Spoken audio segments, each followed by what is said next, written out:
এই বই তোমারে কে দিছে? হ্যাঁ, মোহনা আপা।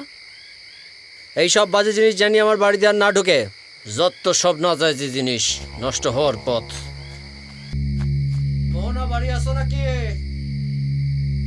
কে? আমি ইমাম সাহেব আলী, একটু বাইরে আসো।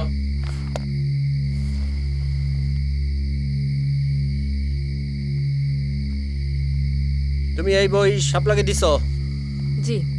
এই সব বিপদে যাওয়ার জিনিস তুমি আর কখনো তাকে দিবা না। এই বই বিপথে যাওয়ার জিনিস।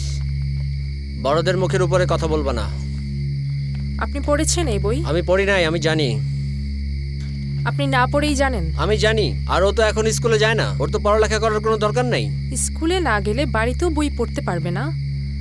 কোথায় এমন কথা লেখা আছে নাকি? আগেই তো বলছি বড়দের মুখের উপরে কথা বলতে নাই। আপনার এই ভাবনাগুলো না ঠিক নয়। ভুল সঠিক বোঝার বয়স তোমার হয় নাই। ভুল সঠিক বোঝা বয়সের ব্যাপার নয়, বোধের ব্যাপার। তুমি আসলে বেশি কথা বলো না, এটা রাখো। তুমি ইসলামিক বইও পড়ো নাকি? না পড়ার কি আছে? পড়তে চান?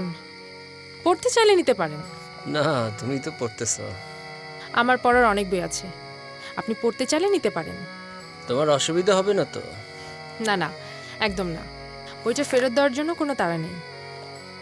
ভালোভাবে পড়তে আপনার যতদিন লাগে আপনি ততদিন রাখবেন। সত্যি বলতেছো?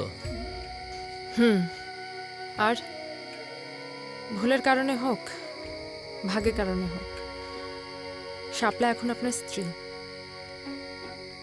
ও এমনিতেও অনেক নিরীহ প্রকৃতির। ওর ভালো লাগার কথা, খারাপ লাগার কথাটা যেন আপনাকে সহজে বলতে পারে, সেই সুযোগটা ওকে একটু দেবেন। আমি তো আর তারে আমার সাথে কথা বলতে কখনো বাধা দেই না। হ্যাঁ, বুঝছো? ওর সাথে একটু সহজ হবেন।